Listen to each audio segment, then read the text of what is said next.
Right now we're going to show you a little video, and it's really short, and it's going to help introduce, so obviously I'm one of the panelists. Angie, who is from the film, is going to be another panelist. And we have 3 more panelists here, and this short video is going to introduce them.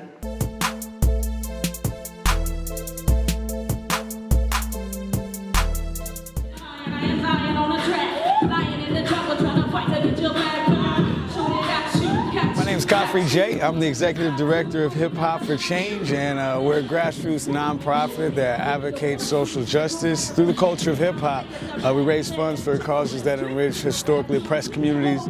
We stand in mostly affluent neighborhoods, and we flag people down and talk to them about the hood.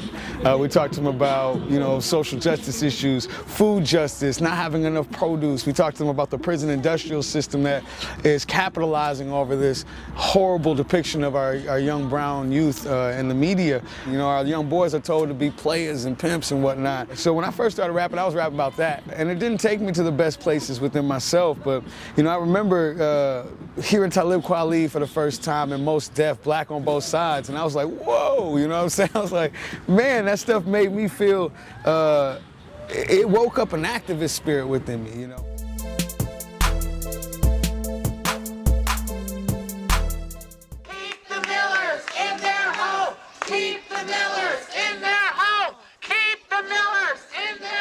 In 2006, my uncle took out a loan. We didn't know about the loan until 6 months later after he passed away. We paid from 2007 to 2013, we paid mortgage.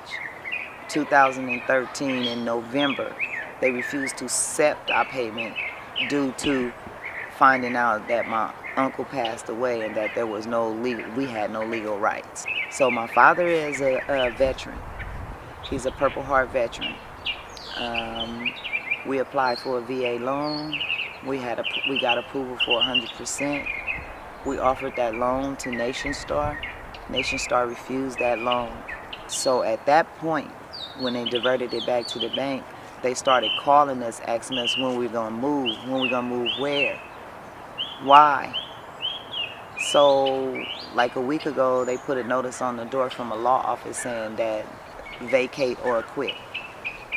At that time, I started asking what's our legal rights. And that's when I grouped up with ACE to figure out what I can do.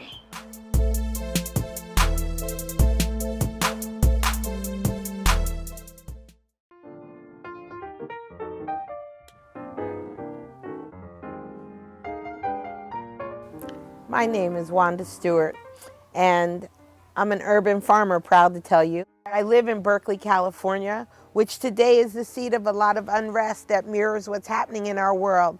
My way of dealing with the unrest is to grow food. I'm encouraging all folks to go back to the land. This series is intended to bring a variety of wonderful people who have quite a lot of wisdom to share into your home or into your space so that you can know them too. So there'll be a lot of opportunity to cook, to plant, and to party with some of the coolest people I've ever known.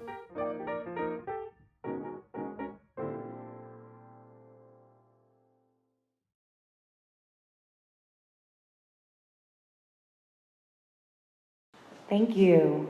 Can we have our panelists up here?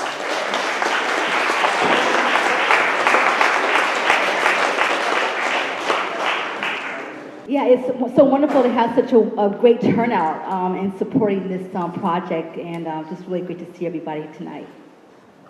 I'm Angie, Watson-Hajjem. Hi, and like she said, and thank you guys for coming out to see the film. It was a nice film. I hope you got questions. Annette, I actually have a question. I do. So that video was shot by Liberated Lens, and I was wondering, was there, would you say that being put in a position to learn, have to go out and learn about your rights, as you said in the video, Where would you say that you're at now in terms of the space? What were you able to accomplish once you learned about your rights? I know that it was an extreme uphill battle. So when you first seen the film, you seen that we were outside in front of the property that we were actually fighting for. It's on Martin Luther King. We saved the house.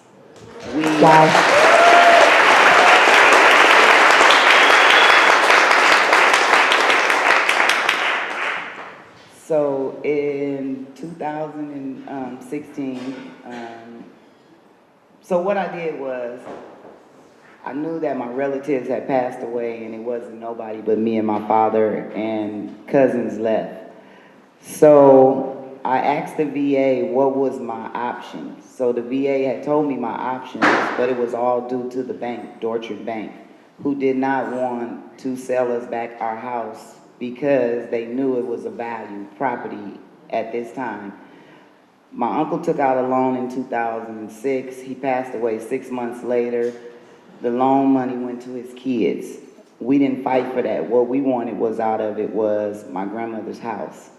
We wanted to keep it in our family, and actually that's what we done. We did an action in 2016 in front of McDonald's on 45th. We shut them down for 8 hours. We blocked off both parking lots where no customers could come inside the property. It was actually some people had got fired at McDonald's at that time, so we were fighting for them to get their job back and also fighting for me to get my house back. So at that time, we sat out there for 8 hours. I passed out a letter stating that we found ACE helped me to the T and Just Cause. We found 2 numbers that was deep into Dorchard Bank. They lived in Germany. We called those numbers. We blew those numbers up for 2 days. Over 300 people called that bank. And that happened on a Saturday. By Tuesday morning, that bank called me and said, "We will sell you back your property." I said, "That's fine, but I need it in writing." You show me it in writing, I can show it to the VA, and the VA will help me. The VA said they have never done this for anybody ever before. They came out to my house. The people in Sacramento came out to my house with 4 big people. And one of them was named Mark Wahlberg. And that's funny because, you know, I like that actor.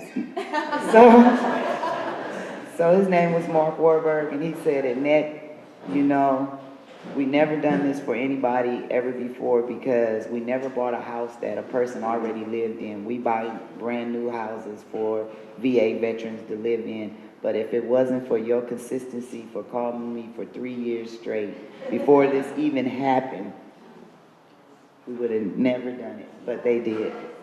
And I appreciate them. I love them to the death. And we pay mortgage now, and it's our house. So I have to say, like, for me, hearing that, that is such an amazing story of strength, persistence, and tapping into your community, Yes. asking questions. I mean, there's just so much in that to learn from. So thank you for sharing that with us. And thank you for listening. Are you, I guess we're going out to the audience for questions. Does anybody have a question? What? You guys did not come here. Thank you. I was gonna say. There we go. Thank you. So that story we just got to hear was dope, right? That's a really powerful act of like rebellion against oppression. And so I'm just wondering why we didn't get to hear more of that in the documentary. I'm wondering, like, because I'm seeing an urbanist, a social worker, some businessmen promoting home ownership. So I can answer that question. Okay, please. Yeah, thank you. So when I put together this film and I was looking, like I said, trying to find out what happened to the Black people, that story is about the systemic roots of gentrification and displacement. And while I love stories that are personally driven to see somebody struggling and winning against these forces, it was my goal was to set out, was to show African Americans in their totality, and that we are, that we are, you know, multidimensional, and that we are not just sort of the victims of oppression that you were talking about in that manner. So showing the sort of what I'm going to say, showing African Americans in a different light, such as a fair housing advocate, a real estate developer, a real estate broker, an urbanist who is a professor of sociology and an expert in understanding cities and the development of cities. That, and then linking that with the person that we're used to seeing, and that is somebody who's incarcerated, and in Nasai's case, he's currently incarcerated, and so all of that happened on a phone, over a phone call. And linking all of their stories together to understand the issue of African American displacement as a whole was important to me. And understanding, again, that from a systemic point of view, a systemic purpose, and that is the reason why you have these 5 stories that build upon each other to really understand how gentrification is systematic. Yeah, hi y'all. Yeah, you know, doing my job a lot, I often, you know, you might see us Hip Hop for Change standing on a street corner in a really affluent neighborhood talking to mostly white folks about who we are. And I get the comment often, you speak so eloquent, you know, you guys know that, right? Oh my God, like, they're surprised sometimes, I don't know. Anyway, I think the biggest thing for me is that a lot of people sometimes make the argument, well, you made it. Well, you made it, you know. Well, look at you. Why can't they do what you do, you know? And sometimes that's hard to get past for people I speak to. Because they kind of feel like it's our fault for everything. And it is systemic. I like systematic better because it's happening to us.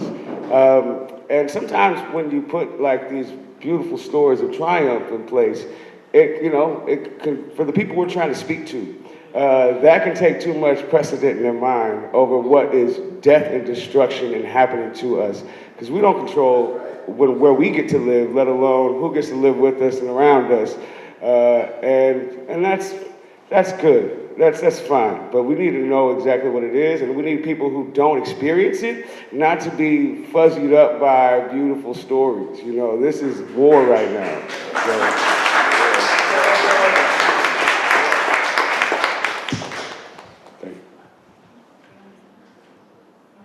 Next question? Thank you, because I wanted to ask you, and then I want to say something, and then you can respond. Is that okay?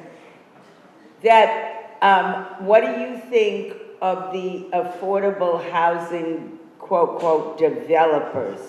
Because I've been living in a building for about 10 years now, and all of a sudden they asked for receipts, and everybody had recertification for the past 3 years. Now all these people are getting, I got 3 since Thursday, 3-day notices to provide, to pay or get out. And I'm like, I paid my rent every month.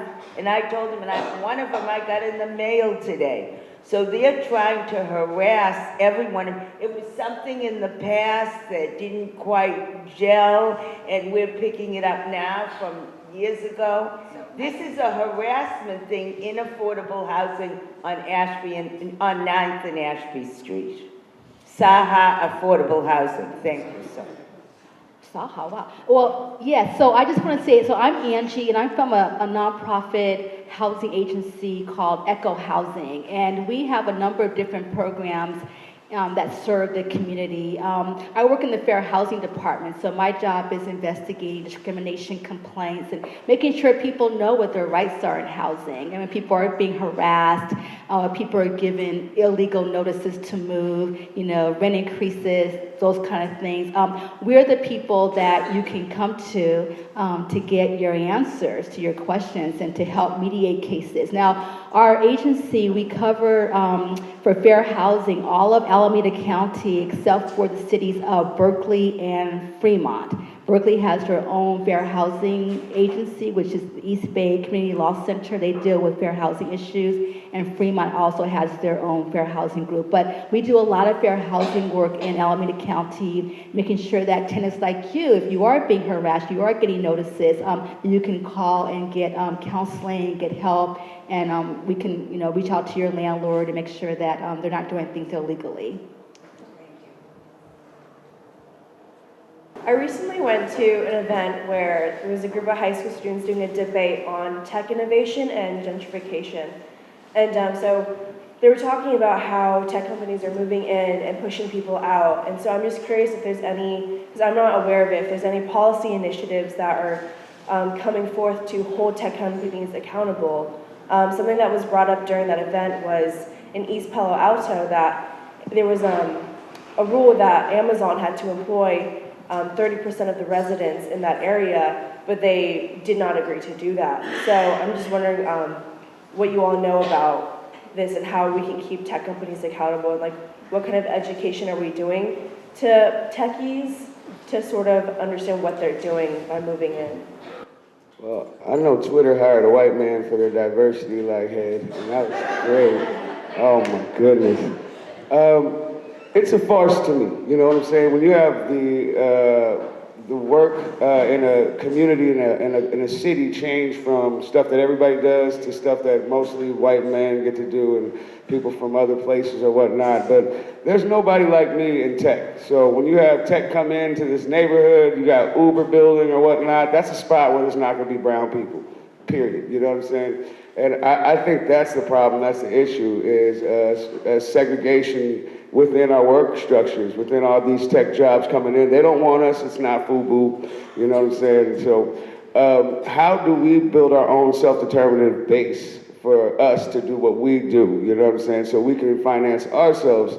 I think that's why I love hip hop, because we kind of own it in our communities, but we need more than that, you know what I'm saying? How do we have people like Shirah right here with film, awards shows and stuff like that, and how do we get our own people together to make stuff happen, because they're not gonna do it with us or for us. So, wait, sorry, I have to add to that hip hop, and in doing this film, I have to tell you that, and I have a friend here, she knows what I'm talking about. We always go, hip hop, hip hop. It's about getting a hip hop mentality of being just like, we're gonna put our stuff out there, we're just gonna do this stuff. So for me, I should say, struggle for autonomy is so real.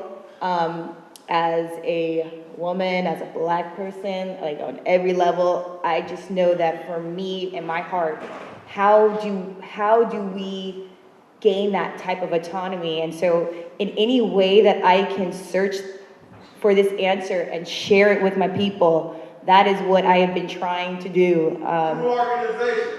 Yes, through organization. Somebody can, if he has a question, you should. But yeah, and so I just thought that was funny about the hip hop. But what I was also going to say is you were talking about tech. Where is she? There you go. You were talking about tech. Yeah, and what I'm going to say is, you'll see that I try to piece certain things together. So bear with me.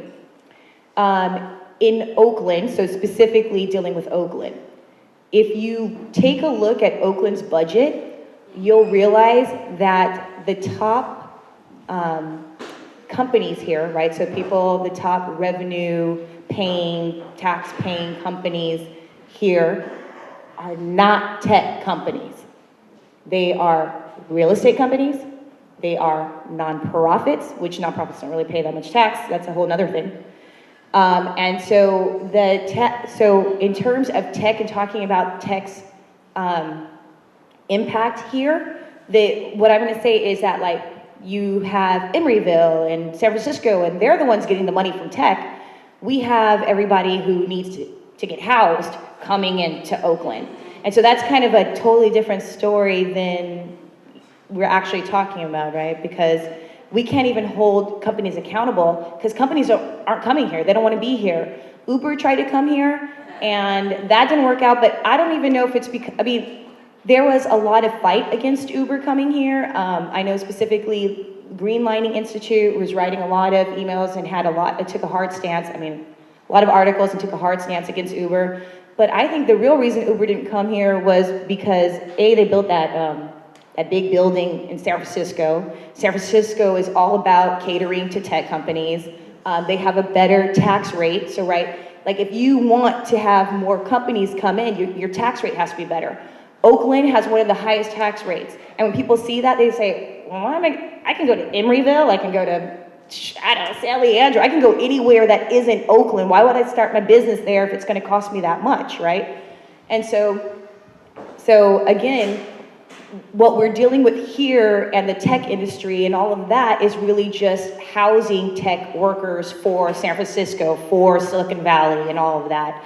And so when we're talking about tech, we need to be sort of specific about how we talk about tech. And so, you know, when we're talking about housing and whether or not enough housing is being built is enough housing being built in Silicon Valley and in San Francisco and all of that. And so in terms of Oakland and bringing business to Oakland, that's another thing we need to talk about, because what I'm frankly tired of is talking about how much more housing we need when we're not also talking about jobs. Because as Alan Doan said, then you're only talking about warehousing people. And as this film shows in terms of going back and discussing history, well, one of the biggest problems that especially the Black community faced was a lack of jobs. And if you don't have a job, it doesn't matter how affordable housing is, housing ain't affordable to you.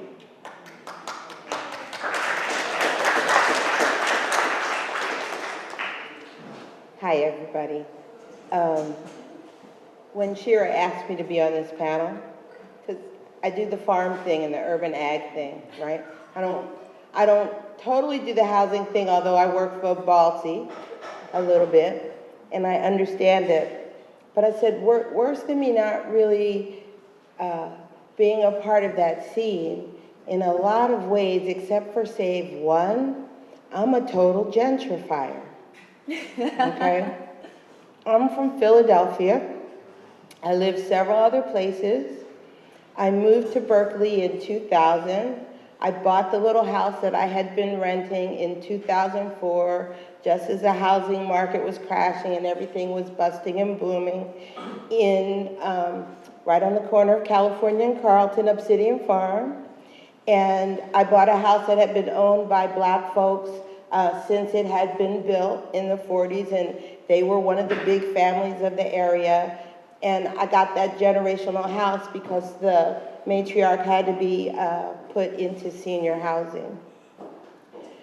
So, and I bought a house in 2004 for $320,000, which to me sounded like a gazillion dollars, right?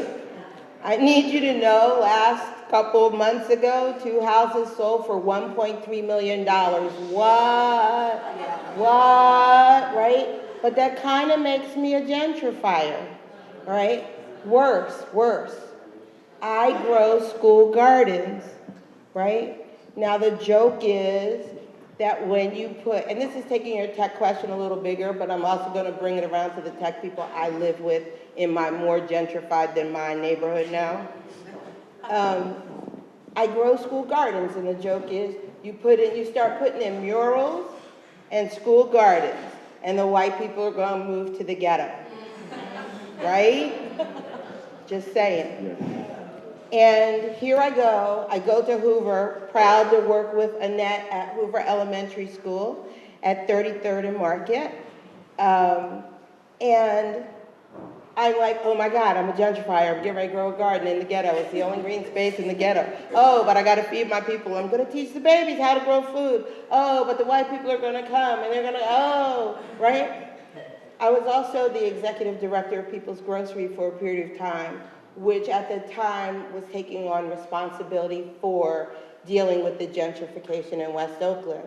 And what we were trying to do then, because it's not like the white people or whomever, or hello, me, the gentrifier, we're going to go away, right? But all we figured we could do is help our people stand firm. We're going to feed your body so you're healthy. We're going to teach you how to do it. We're going to show you how to make some money from doing that maybe. We're going to build a whole lot of community. And then when you take it into the garden, it puts everybody on equal footing. You don't need language. It don't matter how much money you got. All you need is some seeds and a willingness to get dirty, right? And when people start sharing food and sharing time together, it's remarkable the community that gets built, right? And so that's why I do it, because maybe we can all go into a garden, which is also an oasis, which is also a sanctuary, and teach us all how to get along. But here's how not also to do it really briefly. So for most of the years that I lived in California and Carlton, there was a mostly abandoned church across the street from me, right? Literally, it had a blue tarp for a roof for 10 years. And it had a little pastor's home that was like 800 square feet total, and this church. One person bought that property for $600,000, right? That's a church and a house. He refabbed it, and we said, who's gonna live in this gigantic, because he raised it all up and doubled the square footage of both of those dwellings. So now he's rented them out. The little one, which is now 600 square foot, you get an 8x10 room and nothing more, right? And you get 4 bedrooms, 2 bathrooms. He rents it out for $5,000 a month, okay? The church got 5 bedrooms, some of them loft style, right, up in the rafters. 5 bedrooms, 3 bathrooms, $6,500 a month.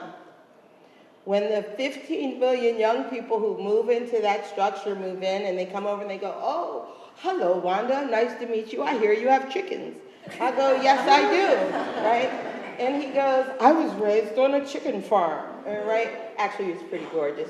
He was, right? But anyway, so I go, oh, where are you from? He goes, oh, I'm from Georgia. And I was like, oh, how's a Georgia boy get to like California and Carlton and Berkeley?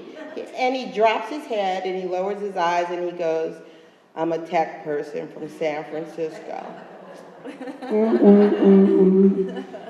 Okay. And mostly they're nice, but they also aren't. No, like, they don't get the parking thing. Why are you gonna come and park in front of the old lady's house when there's a spot in front of your house, right? If you just make the U-turn, duh, right? And at first I'm like, Wanda, you don't own the parking spot, right? But then I'm like, but I got the dog and the groceries and I'm old and there's a spot and why, right? And then when I say that to you, or I even say, at least if you're gonna fit here, please pull all the way forward because now we can all fit because y'all got 57 cars even though you have 50 bicycles.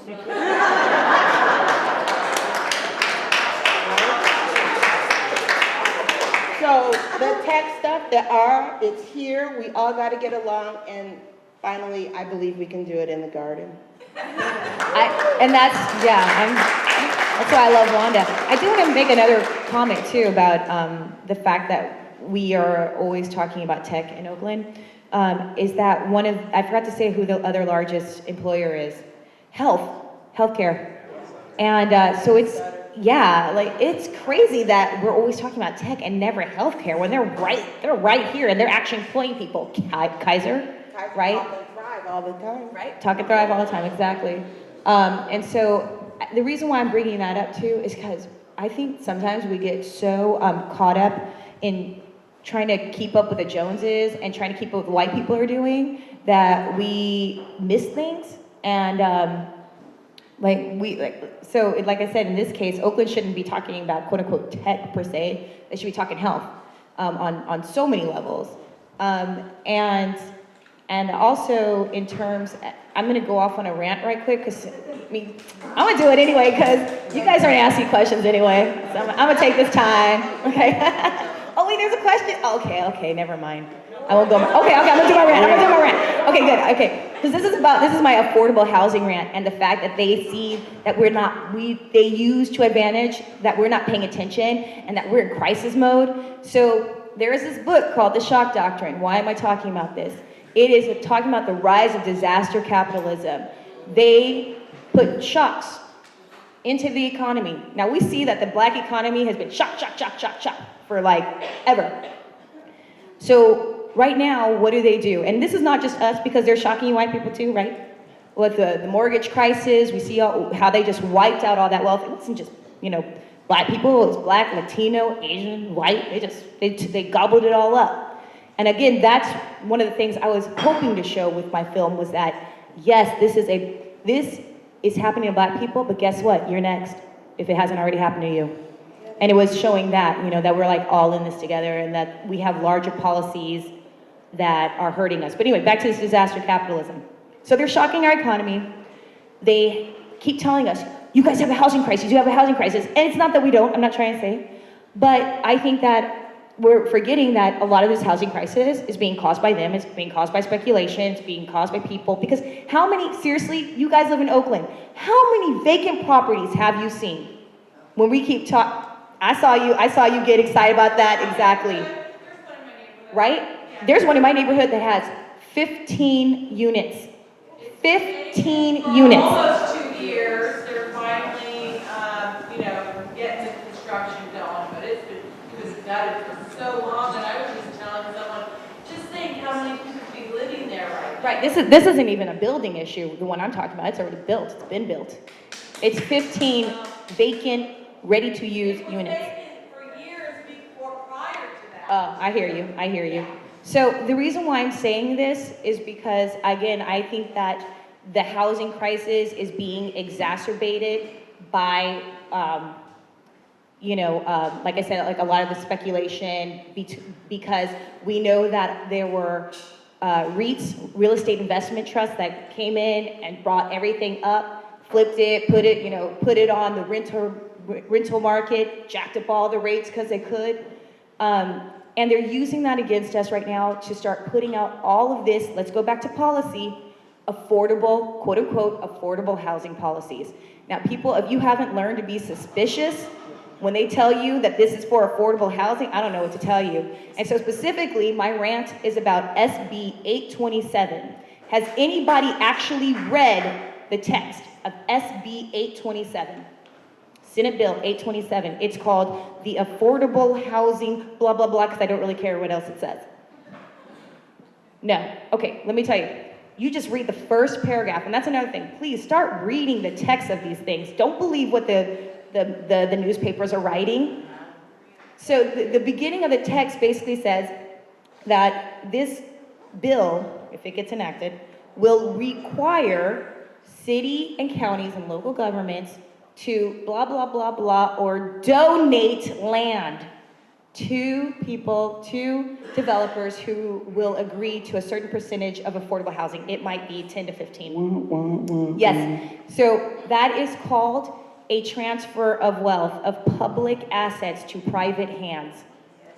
And so again, if you aren't paying attention when they tell you they're doing something for you, we're doing this for you. Since when have they been doing anything for us voluntarily?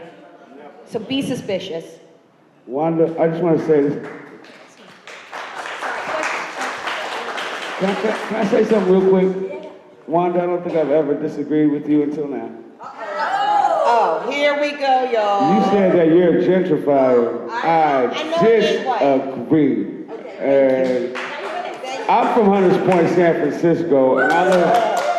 Yeah, woo, we talk about a switch. I remember when they painted bike lanes on Palouse Street. I was like, who the hell is these for? And then you start seeing like white folks in really nice bikes with full get-ups pedaling as fast as they could through Paris. And now they're like walking their lap dogs while walking their bike and chop. It's good, it's fine. Lap dogs are pit bulls. Yeah, lap dogs. Right? Little cute little things, Can't help you when someone breaks in, but they're cute.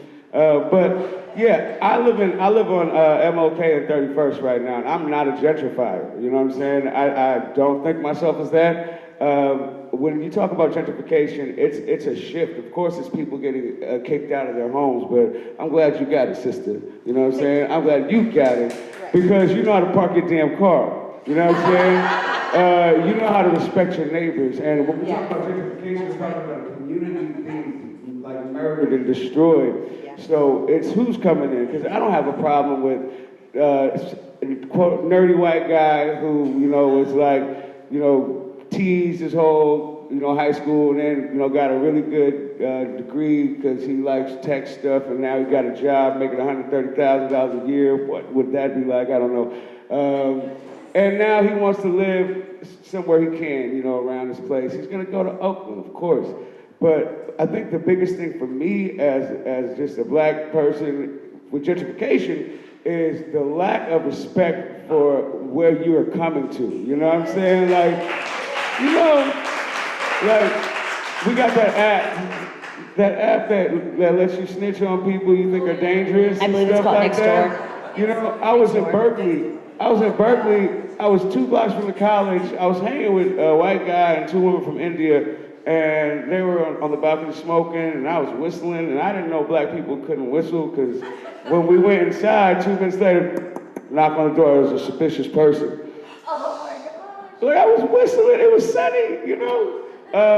That's what gentrification is to me. You know, gentrification is when all my neighbors won't speak to me, or they get spooked, or I come out the gate when they're passing, like, oh shit. You know what I'm saying? That's what that means to me. So I'm glad you got the house, sister, and I'm upset you called yourself a gentrifier. Okay, so thank you for the pass on that. Let me tell you, the garden thing was not my imagination, okay? We get 2 new kids, and by the way, it's okay to be white, by the way, we're slinging it around, it's okay, right? But the new mother in our school, we got 2 white kids in our school. We got 2 white kids in our school. And we get a new mother who is white, although her children are actually half Pakistani. And she starts volunteering in the garden, which I am appreciative of. And we're getting acquainted, and we're out there pulling weeds together. And the white woman says to me, you know the only reason I put my kids in this school is because of your garden, right? Whoa. And I kept it straight with her, right? And it's good, and it's making a difference, but these things do happen. But there's also a guy named Scott who walks the perimeter. Our schoolyard is 2 square blocks. So people walk their dogs around the outside of the fence, and I'm there with the children mulching and wheelbarrowing. And we have a lot of mulch. By the way, I have all the free mulch you could ever want. I'm so serious, come get it. And so mulch, big piles. And he walks his dog. And he's a pretty straight, kind of rigid white guy who really does kind of look uncomfortable living where he's lived. You know, he didn't do nothing to anybody, but he's kind of, you know. And he's got the dogs, Velcro and I forget. And I offered him mulch, right? And he was, and I said, no, for real, I have free mulch. I need you to get the mulch. He's like, okay, really? I'm going to get my tow truck, right? I mean, his pickup truck. So he comes in with his pickup truck, and he shows up, and all my kids are out there working, and they got shovels. So the little children start shoveling the mulch into Scott's truck, right? And Scott really doesn't know how to deal with this. He is not really a social guy. Ooh, maybe he's a tech guy, right? And so it breaks down. Well, so now, long story short, he was still kind of rigid when he left them, but we always speak to him when he goes around. And now the kids know the names of the dogs. Now the dog knows that the kids will scratch its butt through the fence, right? And we got a whole new thing going on so that we can build that kind of stuff. So I have a lot to say about the subject, just social displacement over the years against African Americans. It's against anybody, but African Americans definitely is the strongest over the years. But to keep it short, I have a lot to say. I'd say that there are, not all tech people are computerized zombies or bad people. They're not? Not at all. And there's actually a tech workers working group that I think meets here once a month. And the reason why I bring this up is because I feel that to make a tremendous amount of progress for the African American communities toward housing, toward a lot of disproportionate inequality, not only African Americans, but other races as well, to start integrating more with tech workers and just tech people. If you have conversations on a regular basis, or if you just collaborate with them, then there's some that would be willing to, that would be like, hey, yeah, you understand, because they get it too. Yeah, I mean, that's what KHAFRE Jay is doing. That's his activism. Awesome. I may be behind the times on the activism that's going on, and I do apologize for that, but definitely the tech workers working group, and also the kids of tomorrow, and also the teens of today, and also the young adults of now. To totally collaborate agree with them. And like you have a garden, and by the way, one point I really want to say is that you are not a gentrifier. Gentrification is the displaced culture, and it seems like the culture is rooted right there where you are. I can't whistle. I mean, to make my conversation valid in the form of a question, what are you guys doing to collaborate with other tech workers or tech groups and other people, whether it be college students or other workers, together to sink them in on this bigger systemic problem? Hip Hop for Change doesn't take any corporate money anyway, but I think we're supposed to organize as much as possible. Homie yelled it out back there. We're not outnumbered, we're out organized, you know? But, yes, sir. He has a question.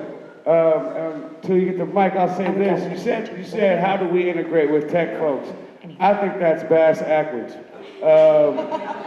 Look, you know, the pendulum has been going back and forth.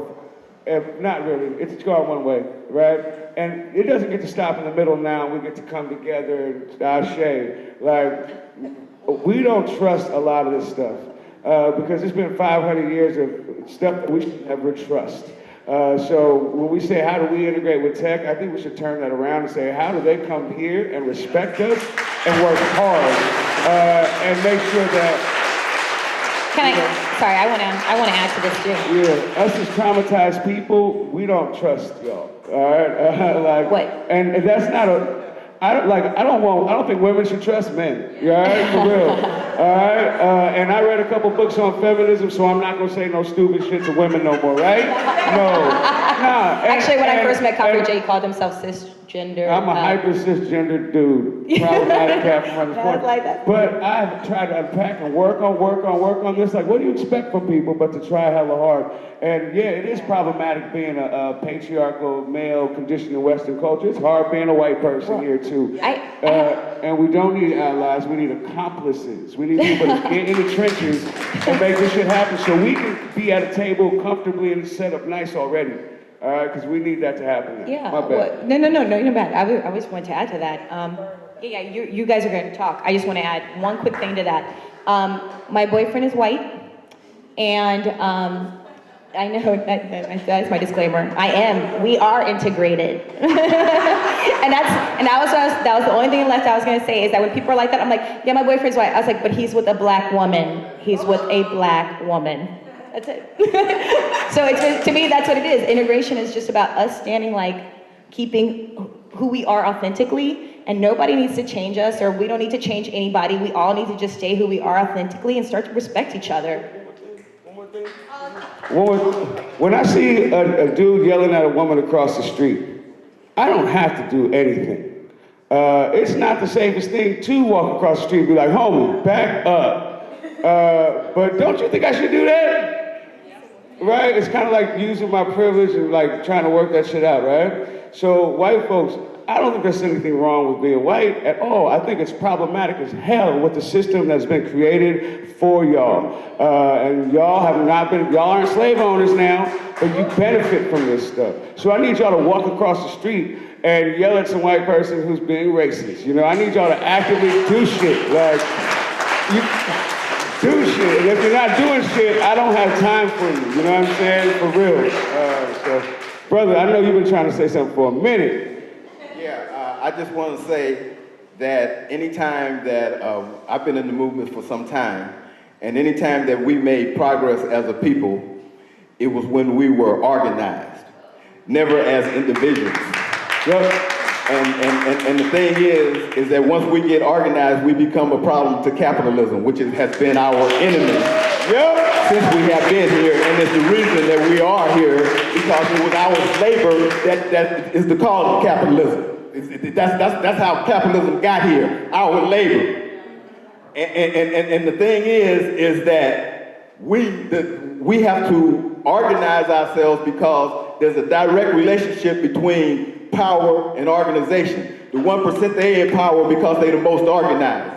The masses of the people, they are not in power because they're the least organized. And so the thing is that we need to organize ourselves differently. Just like the sister was talking about gardens. What we need to do is take those gardens and have collective kitchens. What we need to do is those of us who have skills, we need to teach our youth through, we need to teach our youth those skills through apprenticeship. Yes. But the thing is that we have to depend on ourselves, because either we're going to be for the people, dependent on ourselves, or we're going to be for capitalism with the enemy killing everybody in the world. So let me just say briefly, I think one of the new answers to the dilemma you pose, and the need for organization but not organization, and even the answer to capitalism. Oh my God, did y'all see Black Panther? Right? What? $400 million in one weekend? Right? So, and I really believe, and if you did not go see the film, drop everything and go see it, right? Because I think it has the potential to elevate our culture in our individual psyche, as well as in the view of the world, and it gives a lot of roadmaps about how we all gotta be working together, right? It really does. I don't think I can overstate that. And Black women are just badass. But I think it's the beginning, and it proves that the money is there to support it as well. Yeah, you know, we'll get there.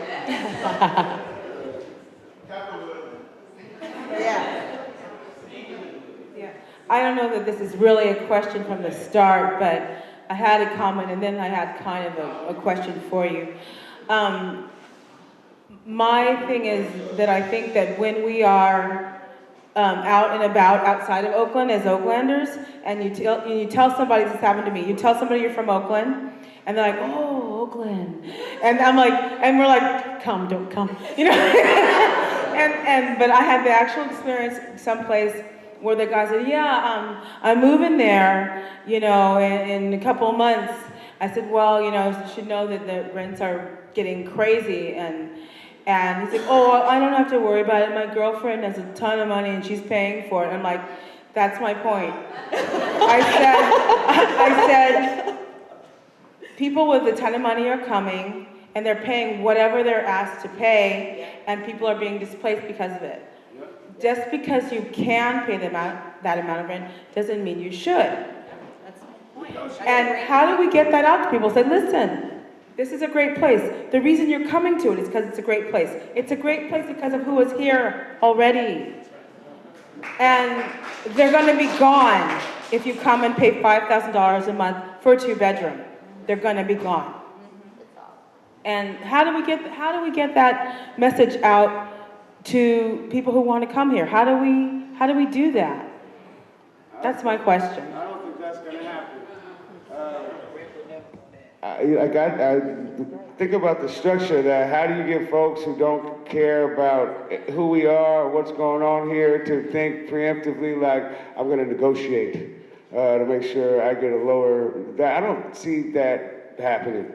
I don't know how that could happen. I don't think it'd be a good tactic to try to do first. You know what I'm saying? Yeah.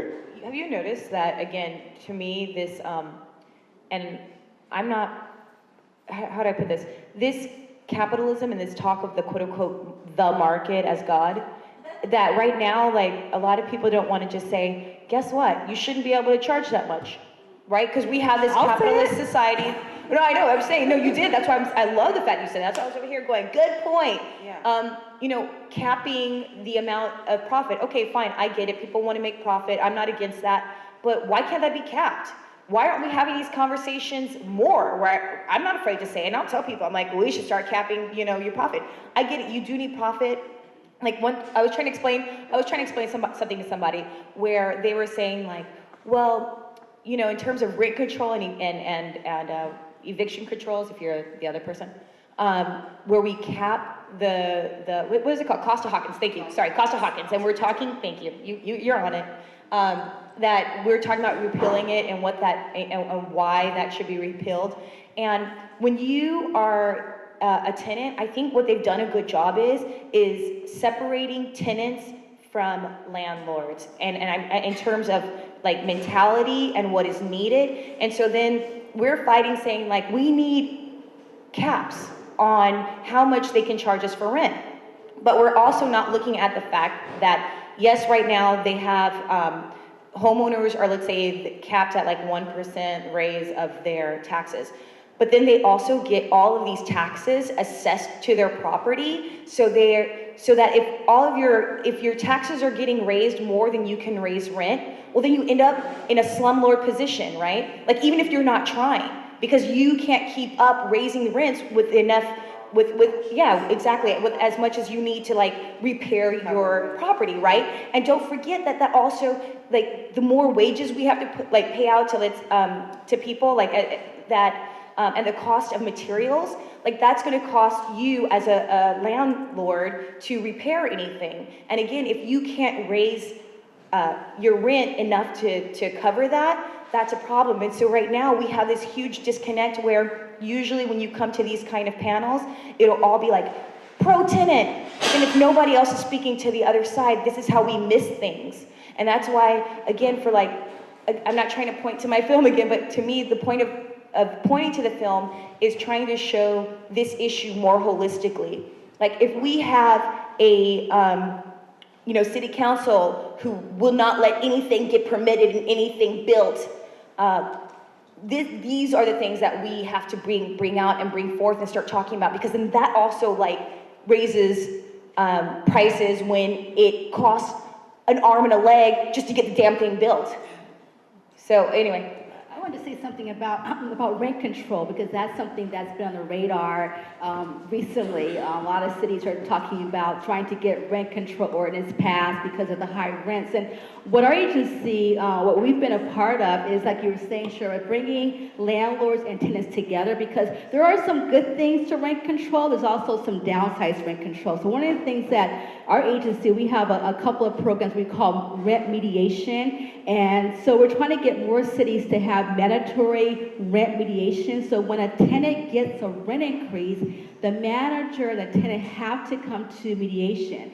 We have to, as mediators, we would work with both parties to see where we can get some kind of an agreement about where that rent will be. And so we think this is going to be something that's going to be very helpful to both parties, because like you're saying, you have the pro-rent people on this side and pro-landlords on this side.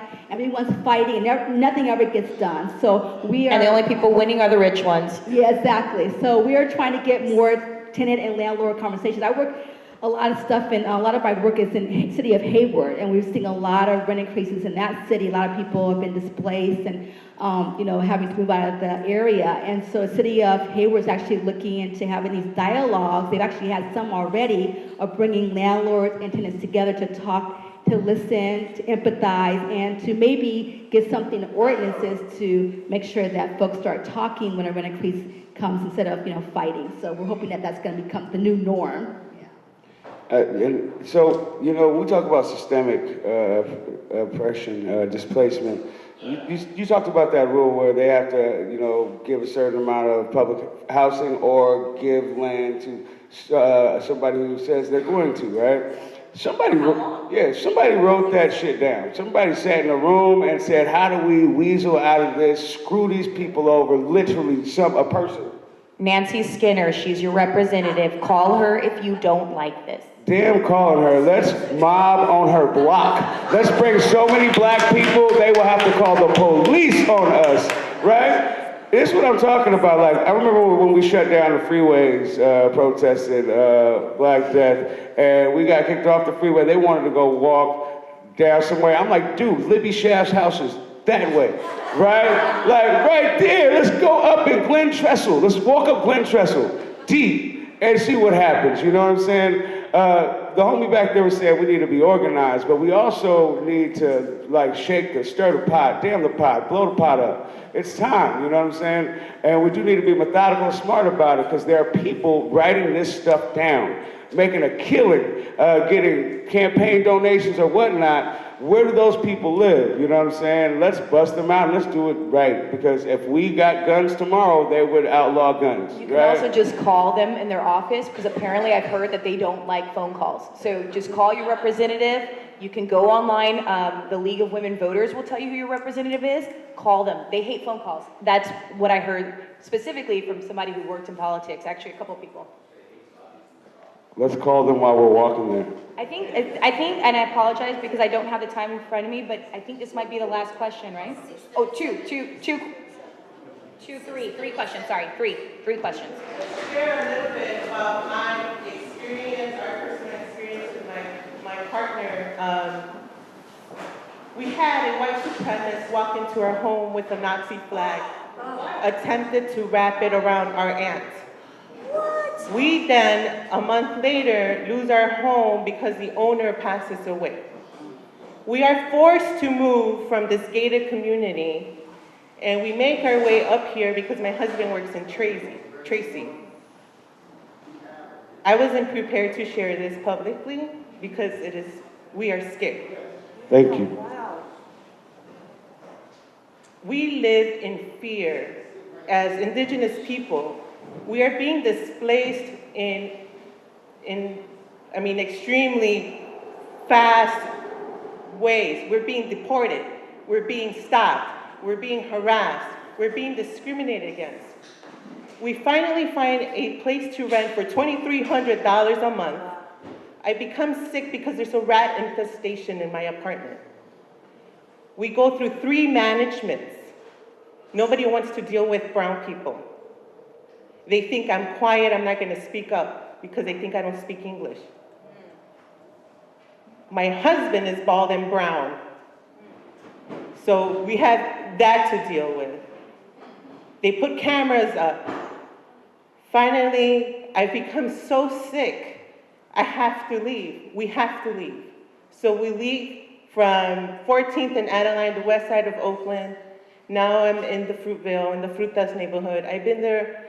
We've just signed our 6-month lease. We're in our 2nd month. They already asked us for the apartment.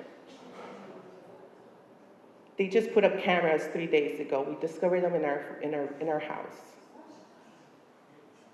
So I'm looking for a place to live, and I'm finding others like myself in the similar situation.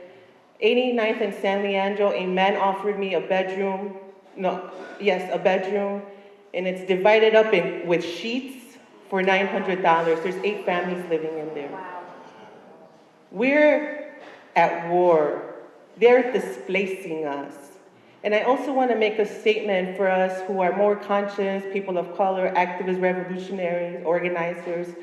Be careful about the spaces that we open up in our communities that attract the gentrifiers. I'm talking about these coffee shops coming into our neighborhoods. Because I'd be walking around my neighborhood, and now I see all these white people, which is great, they have access to their coffee, but we are being displaced. And so I just want to touch that because that's affecting us right now. And so I want to ask, what ideas, how can we solidify, how can we become aware of the tactics that the African American community has been using to preserve, to save, to guard, your communities, because as Indigenous people, we're afraid, and there's very few of us that can speak up like me. There's very few of us that can afford to even speak up. I know I'm being targeted because of the activism that I've done, or that I want to do. And so I really want to extend not only an invitation to other people here that are present who want to help us out, but also commit to creating tangible solutions for other families, because I have tons of families that I know personally right now that are going through this. And so, you know, I'm here in solidarity. I'm here to also just learn from you all, from your experiences. I know you see us because we feed all of you every day. Our families, in our trucks, in our restaurants, you know, when we talk about jobs, we're the ones that are keeping this shit going, okay? And so we need to be acknowledged as well, as indigenous people, as Mexican, Guatemalan, Salvadorian, before we get the fuck pushed out of here, because we ain't going nowhere. We're gonna stay here, but we need help and we need your ideas. Power. Power. Thank you for that.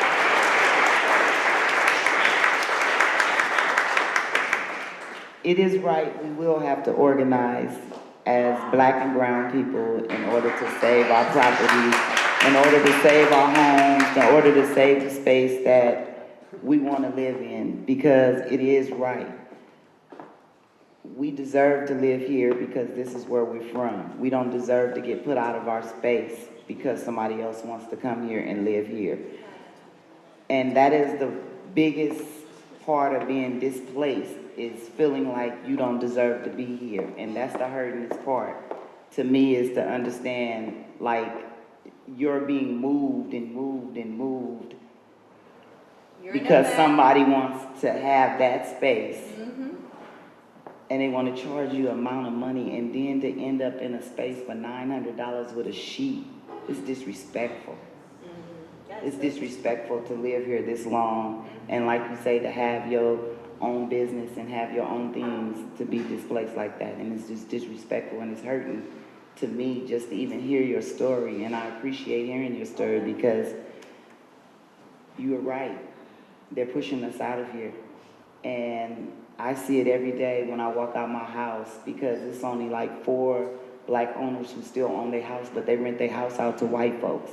And so when they walk down the block, or they come outside their house and walk down the street with their dogs, they feel like we're not supposed to be here. Like you say, walking down the street with their heads up. No, you're disrespecting me.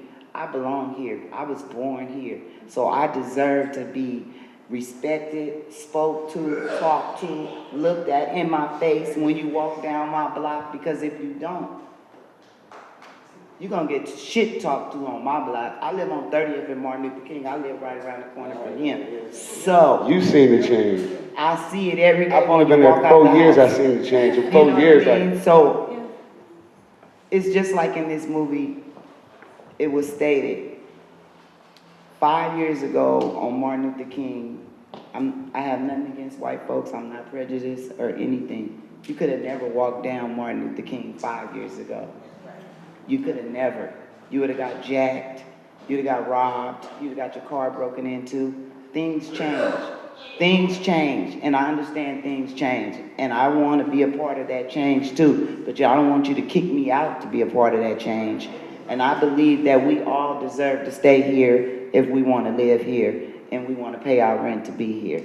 And we don't deserve to be kicked out because somebody else want to be charged a higher rent in order for us to stay here. Yeah, we have one more question right here. I just want to say one thing for the lady, a resource. Have you contacted Just Cause, Casa Justa? Okay. Okay. And that's the other thing, these resources are exhausted. I've been on the phone for months calling them. So, you know, that's also, we got to be very realistic. These resources are like, yeah, but you know, like, no, I need the people on the front, organized, come through. You know, Okay. So ACE is doing that.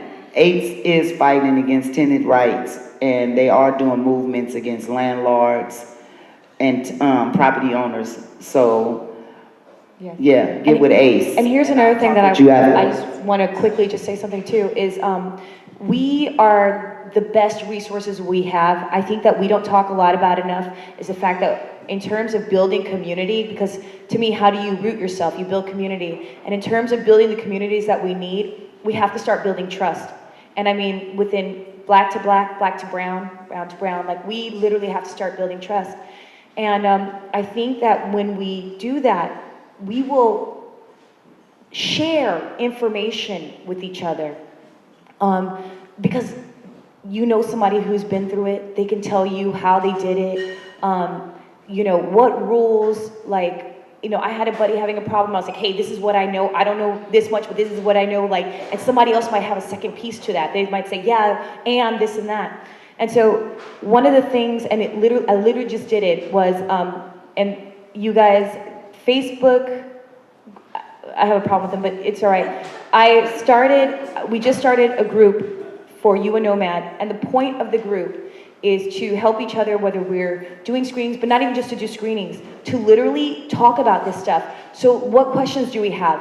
How do I, you know, fight against my landlord? Because the more of us are in this group and who have gone through this, who are nomadic for a reason, because we've been displaced, you know, time and time again, it's like, how can we, with the things that we learn, so that we're not always starting from scratch, so that we're not always looking to only one resource?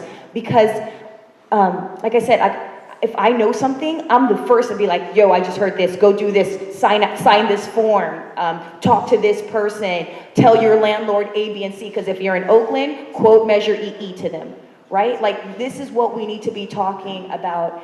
And we need, like, as much as we talk about tech, we should be using tech to do this shit, like, right? Like, that's the point, right? Like, we should be utilizing it and leveraging this stuff, right?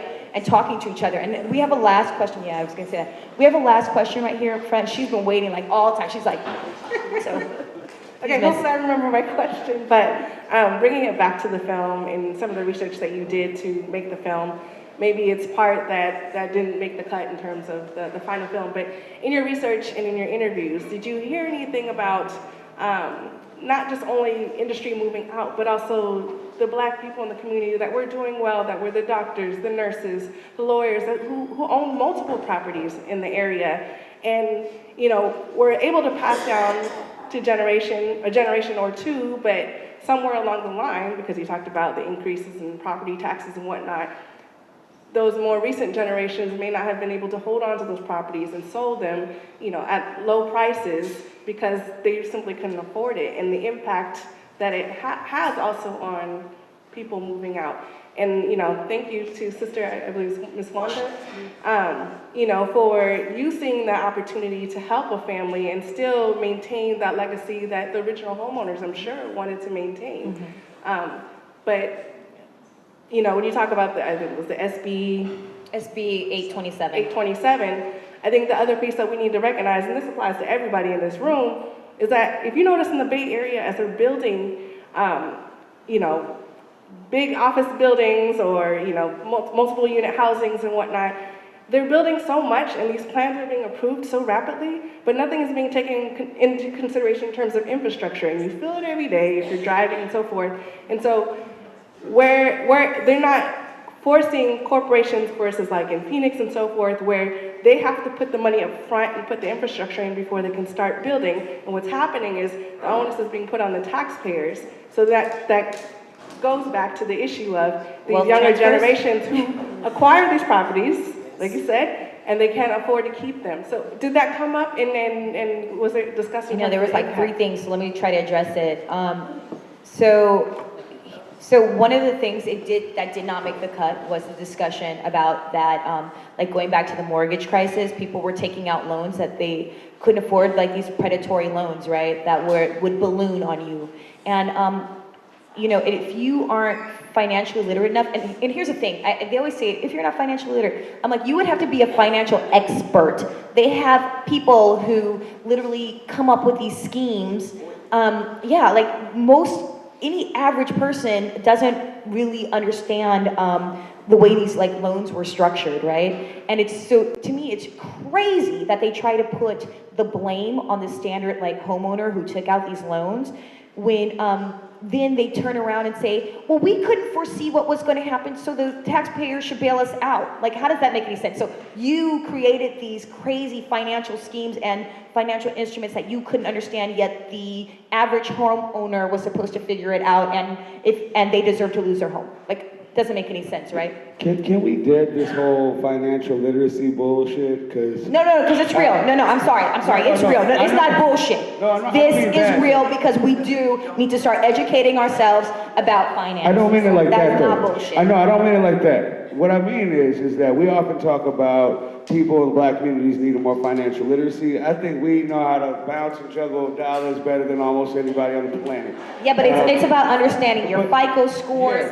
No, that's why it's important because understanding your FICO scores are not bullshit. No, I'm not saying that. But what I'm saying is that black people are resilient, and when I needed to learn how to do 501c3 paperwork, I figured that shit out. When I needed to learn how to do a website, I figured that shit out. We'll figure what we need to figure out. So I'm not saying Yeah, but we shouldn't lose our homes to figure that out. So that's my point. What It's like, what I'm saying how is do the we? term of financial literacy. I hear you, in but a it's way- a real thing, and I say that because I'm out there working with I volunteer to help low-income landlords, and that's important because again, we're talking about the fact that a lot of these low-income landlords coming in are black. They look like us, and so that's the reason why I hate it when we again pit tenants against landlords because they're pitting us against ourselves, especially in Oakland. If you think about who was the people who are owning property, and when we talk about financial literacy and people who don't understand like I said, FICO scores or how loans work, how you can get a loan, what you can do to keep your credit intact and stuff like that. When we don't have these conversations, we are the ones that suffer.